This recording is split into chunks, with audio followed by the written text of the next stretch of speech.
लहानपणी कुणीतरी मोठमोठ्या पंडितांसारखं बोलायचं, पण आता मोठं झाल्यावर वागणं मात्र विरुद्ध झालंय. मुक्ते, नको ग कळ काढू माझ्या लेकराची. मुक्ते, मला ना तुझ्याशी बोलायचंच नाहीये. नाकावरच्या शेंड्याचा राग तर पहा. हो, माझा राग दिसतो. आणि तुझ्या खोड्यांचं काय ग?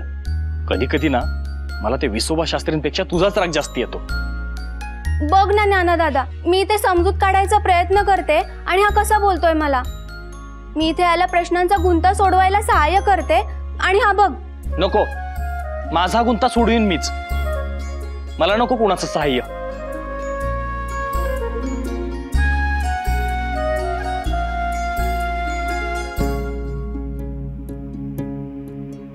माझं पण नको. आपण तुम्हा दोघांची एक परीक्षा घेऊया, म्हणजे खेळ खेळूया. बघूया त्यातून गुंता सुटतोय का. चालेल? हो. मी तुम्हाला एक प्रहलिका विचारीन, त्याचं उत्तर द्या. अस्ति कुक्षी क्षीरो नास्ति बाहुरास्ति निरंगुली अहम तो नरभक्षी च यो जानाति स पंडिता.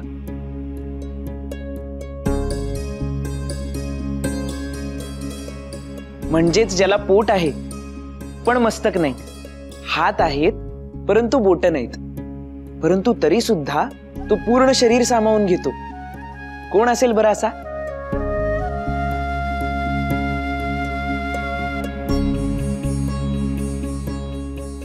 अंगरखा.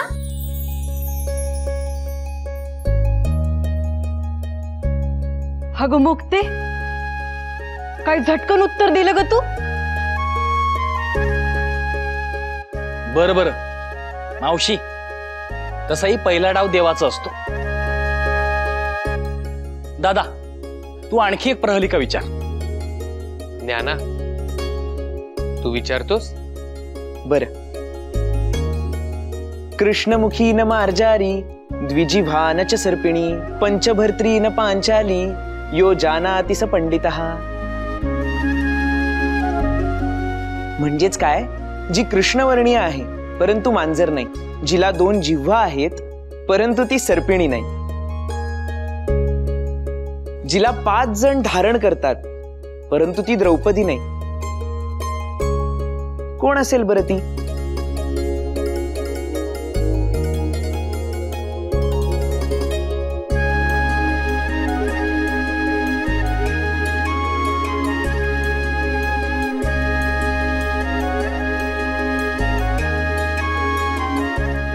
लेखणी.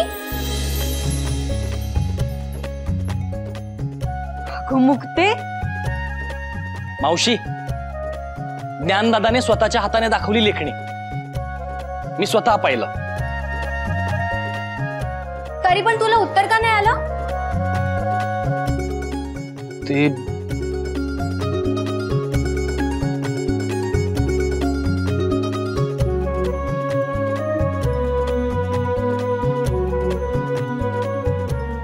मुक्ते, नको ग त्रास देऊ माझ्या लेकराला. सोपान येईल हा, तुला बी समज येईल.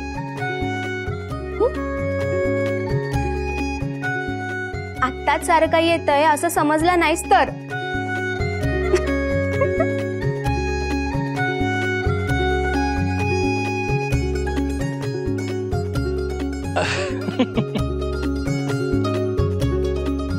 सोपाना, आपलं इति कर्तव्य काय, ध्येय काय?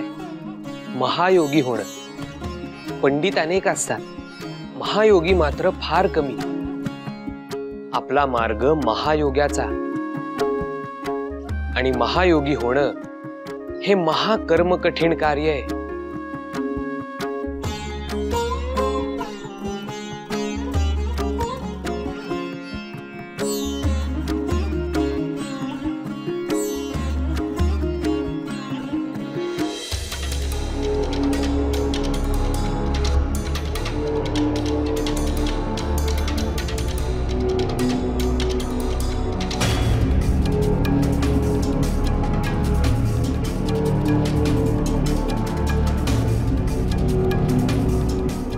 शांतम पापम शांतम पापम. हा ग्रामजोशी हा काय प्रकार आहे सगळा? मनात कितीही प्रश्न आले तरी ते असे भस्कन बाहेर नका काढू. आमच्या स्वामींना प्रश्न विचारलेले आवडत नाही. जे काही होतंय ते मुकाटपणे पाहत राहा. कोणाशी बोलताय तुम्ही माहित आहे का? ते मुंगीने उगाच याच्या त्याच्या पायाखाली येऊ नये. चिरडणाऱ्याला कळतही नाही आणि मुंगीचा मात्र नाहक जीव जातो. कोपऱ्यात उभे राहून वाट पहा साऱ्यांनी. स्वामी समाधीतून बाहेर आले तर दर्शन होईल, पण अति उत्साहात नको ते धारिष्ट कराल तर आमच्या स्वामींच्या रोषाला सामोरं जावं लागेल. अहो पण आमचे स्वामी दयाळू आहेत, पण त्याहून अधिक कोपिष्ट आहेत. त्यांच्या समोर तुम्ही श्वास कोणत्या लयीत घ्यायचा हे देखील तेच ठरवतात. आणि जर त्यांचा संताप झाला तर काय भस्म करून टाकतात? मूर्ख बालका, थोबाडावर. स्वामींना भेटायचं असेल तर सर्वांना शेवटचं सांगतोय, त्यांच्या नियमांनुसार वागायला लागेल, अन्यथा बाहेर जायचा मार्ग मोकळा आहेच. ग्रामजोशी हे सारे तुमच्यामुळे घडते. आमच्यासारख्या महान शास्त्राला या अघोऱ्यांबरोबर उभं करण्याचं धारिष्ट्य झालंच कसं तुमचं? शांतम पापम कोण आहेत ही लोक? आमचा इथे याहून अधिक अपमान झाला तर याद राखा. विसोबा शास्त्री, अहो त्या 14 वर्षाच्या ज्ञानानं रेड्यामुखी वेद बोलवले, मेलेल्या माणसाला जिवंत केलं. आता तरी स्वतःच्या मान अपमानाच्या पलीकडे जाऊन वस्तुस्थितीकडे पहा. अहो सगळेजण त्याला योगी म्हणायला लागले. त्या कार्ट्यांचा पराभव करायचा असेल तर अशा योग्याचं साह्य मिळवावंच लागेल. थोडा धीर धरा. यांच्या कृपेनं अनुग्रह झालाच तर त्या कार्ट्यांचा कायमचा ताप मिटेल. अन्यथा या साधूला सिद्धी प्राप्त आहेत का नुसतं आपलं पाठ खाजून घ्यायसाठी एवढी माणसं जमवल्यात? अरे नारबा मूढ, अरे याचा साधा शिष्य वाघाला आपली मांजर असल्यासारखी आज्ञा पाळायला लावतो. मग त्याचे गुरु किती बलवान असतील हे कळतच ना. शिवोहम शिवोहम शिवोहम शिवोहम शिवोहम शिवोहम शिवोहम शिवोहम शिवोहम शिवोहम शिवोहम शिवोहम शिवोहम शिवोहम.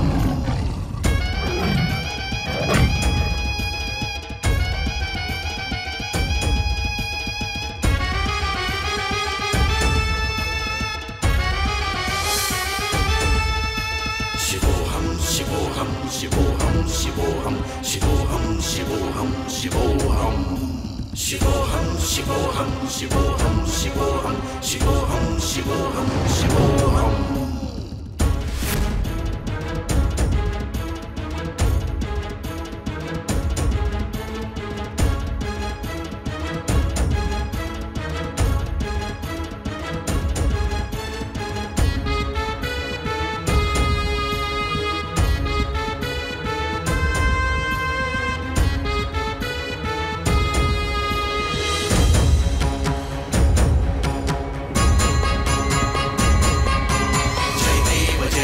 जय योगी राजा सद्गुरु चांगदेव जय जय महाराजा.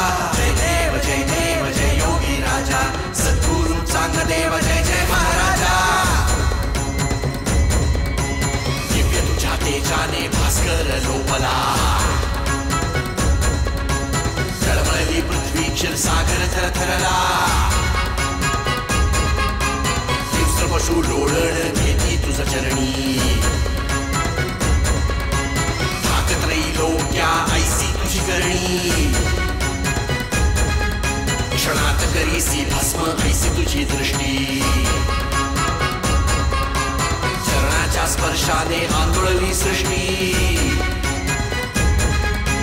जय देव जय योगी राजा सद्गुरु चांगदेव जय जय महाराजा. जय देव जय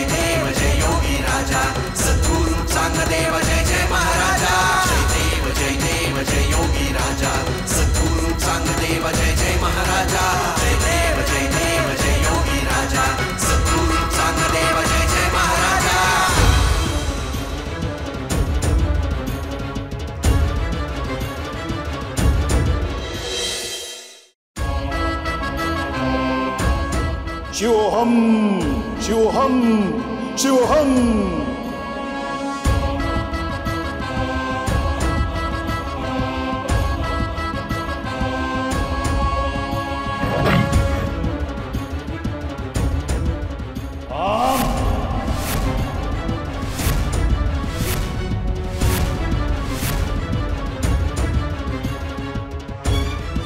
एक पावली पुढे घेऊ नकोस.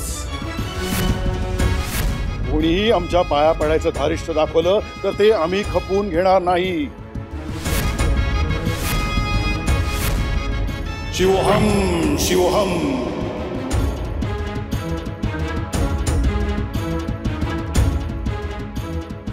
आमच्या पुण्याची रास हिरावून घ्यायचा अधिकार तुम्हालाच काय, त्या परमेश्वराला देखील नाही. शिवोहम शिवोहम शिवोहम.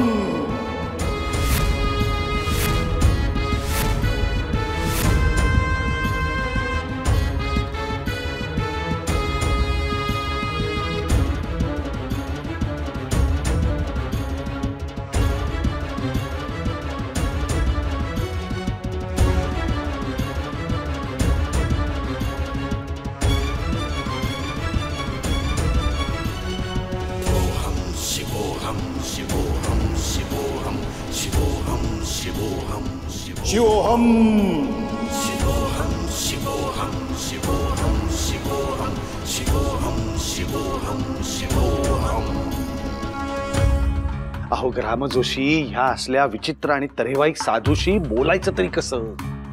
हो, आपण शास्त्री आहात, अभ्यासानं आणि अधिकारानं मोठे आहात. आपणच असे गर्भगणित झाला तर आम्ही कुणाकडे पाहायचं? हे पहा, आम्ही व्यर्थ बडबड नको. आमचे स्वामी दिसायला जरी कोपिष्ट असले तरी मायाळू आहेत ते. फक्त तुम्ही त्यांच्या मायेच्या लायक आहात की नाही हे सिद्ध करावं लागेल. हो हो, नाही दिसतायत किती मायाळू आहेत ते. पटत नसेल तर बाहेर जाण्याचा मार्ग मोकळा आहे. स्वामी स्नानादी अनिके उरकून घेतील, मग त्यांच्या संमतीने मी तुमची त्यांच्याशी भेट घालून देईन. अहो पण तोपर्यंत आम्ही काय इथे ताटकळत उभं राहायचं का? येथे एकूण किती लोक आहेत ते मोजत बसा. नाही, तुमची तेवढीच करमणूक होईल. हे पहा, तिसऱ्यांदा सांगतोय, पटत नसेल तर बाहेर जाण्याचा मार्ग मोकळा आहे.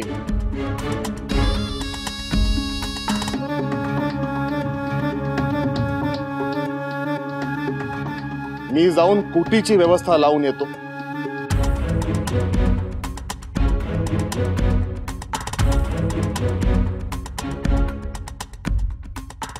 विसोबा शास्त्री, तू एवढासा साधा शिष्य तुमच्याशी कसं बोलतोय?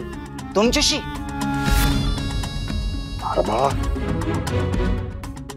ग्रामजोशी, या स्वामींचा जर आपल्याला काही उपयोग झाला नाही तर ह्या अपमानाची परतफेड केली जाईल, ती सुद्धा दाम दुपटीने शांतम पापम. हा,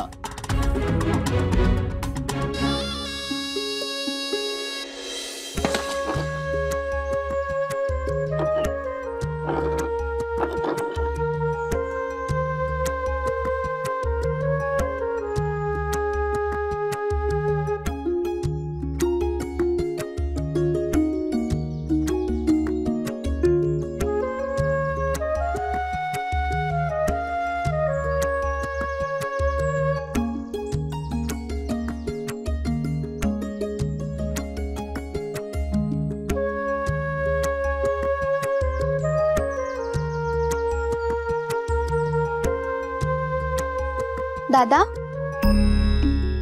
काय रे, कुठे हरवलास? मुक्ती, अगं आता कुठला हरवायला? गीता भाष्यापासून माझा मीच मला. कणाकणानं प्रत्येक क्षणाला नव्यानं गवसतोय. दादा, एक विचारू? मला काही विचारायला तुला केव्हापासून परवानगीची आवश्यकता भासू लागली ग? तसं नाही रे, पण मी जे विचारणार आहे तो तुझा अगदी वैयक्तिक अनुभव आहे म्हणून. विचार. गीता भाष्य सांगताना सहज सोप्या भाषेत ते मांडतानाचा एक योगी म्हणून तुझा अनुभव कसा होता? अमृतासारखा, आत्म्याला तृप्त करणारा अमृतानुभव.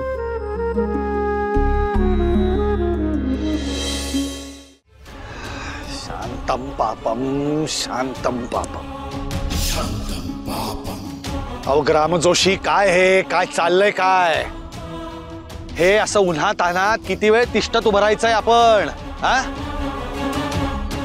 नाही, न्यायशास्त्री आहोत आम्ही, न्यायशास्त्री. हे काय चाललंय? अहो विसोबा शास्त्री, पुरणपोळ्या खायच्या तर खापराचे चटके बसणारच की. त्याशिवाय मांडे कसे होणार? अहो हो, पण किती चटके सोसायचे. आजवर आम्ही अनेकविध साधू महंतांना भेटलो, अनेक वेदपाठ शाळांमध्ये गेलो, मठांमध्ये गेलो. इतकंच नव्हे तर देवगिरीच्या शास्त्रार्थ मंडळात देखील अनेक वेळा सामील झालेलो आहोत. पण इतकी हीन वागणूक आम्हाला आजवर कोणीही दिली नाही. कसं काय होणार ह्याचं? अहो शास्त्री बुवा, आता चांगदेव महाराज म्हणजे महायोगी. आता त्यांची भेट घ्यायची म्हणल्यावर आपल्यालाच काय मोठमोठे लोकच थांबावं लागतंय. अरे हो नारबा, पण हा जो कोणी कथित महायोगी आहे त्याचा स्वतः अनुभव कोणी घेतलाय का? का आपलं नुसतंच दृष्टीभ्रमाला भुलायचं? कसं असतं, हे जे कोणी असे महायोगी वगैरे असतात ना, त्यांना भेटलोय आम्ही. खरं तर त्यांच्यात विशेष असं काही नसतंच शांतम पापम. त्यांच्यात काही नसेल, पण चांगदेव स्वामींमध्ये मात्र सारं काही विशेष आहे. संबंध विश्वभर असा शेकडो वर्ष जगलेला, हिंस्र वन्य प्राण्यांना आपल्या अंकित ठेवणारा, पंचमहाभूतांना आपल्या बोटावरती नाचवणारा असा एकतरी योगी आहे का? असेल तर दाखवा, मी स्वतः आयुष्यभर त्याची चाकरी करीन. आपण मी स्वामींचा शिष्य, आपल्याला न्यायला आलोय. ते नागेश्वर येणार होते ना आम्हाला न्यायला? ते इष्टस्थळी आपल्याला भेटतील. आपला माझ्यावर विश्वास असेल तर चला, अन्यथा नाही नाही. आपण माझ्या प्रश्नाचं उत्तर नाही दिलं. नाहीये ना असं कोणी? क्षमा करा, पण शास्त्रींना तसं म्हणायचं नव्हतं. अहो चांगदेव स्वामी एकमेवा द्वितीय आहेत. या पृथ्वी तलावरती त्यांच्यासारखा महान योगी दुसरा कोणीही नाही. म्हणून तर आम्ही इतक्या लांब त्यांच्या दर्शनासाठी आलोत ना. मग उगा तर्क लावत बसू नका. नाही, स्वामींच्या दर्शनासाठी आम्ही अगदी अधीर झालेलो आहोत. महाराज कुटीत गेले आहेत. त्यांनी आपणास तिकडेच पाचारण केले आहे. चला चला चला, स्वामींनी बोलवलंय म्हणजे शीघ्र निघायलाच हवं. चला चला.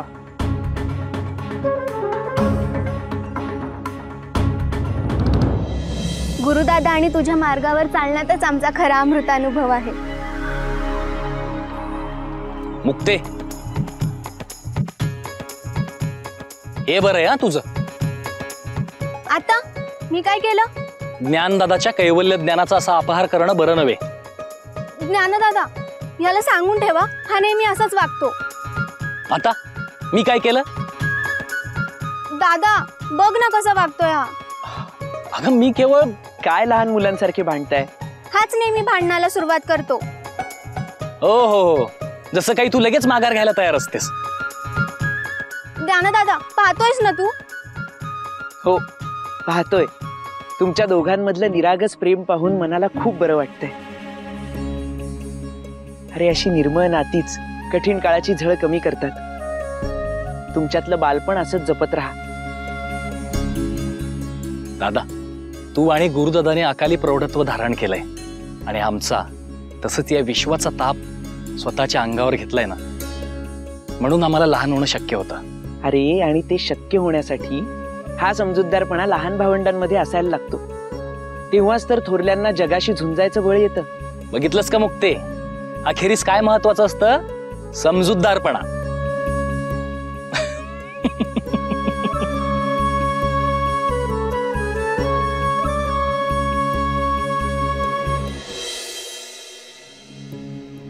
ज्ञाना,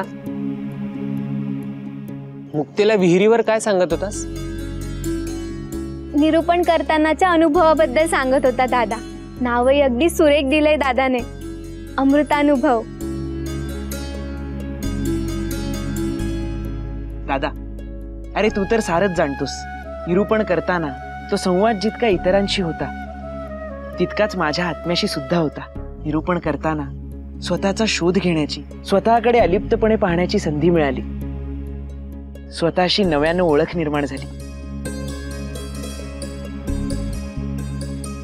आता त्योच अनुभव तू समध्यासनी सांगावा. आमसनी तुमच्या त्या निरूपण सोहळ्याचा साक्षीदार होता आलं नाही, पण त्या वेळेला तुझी मनस्थिती कशी होती ते आमसनी जाणून घेऊ दे की. खरंय दादा, तू केलेली निर्मिती किती सुंदर आहे हे अनेकांनी पाहिलंय. पण ती निर्मिती करत असताना तू कोणत्या भावभावनांना सामोरा गेलास, तुझ्या हात कोणती वादळ सुरू होती, तुझ्यात कसे बदल होत गेले हे आम्हालाही जाणून घ्यायला आवडेल. करशील त्यावर भाष्य?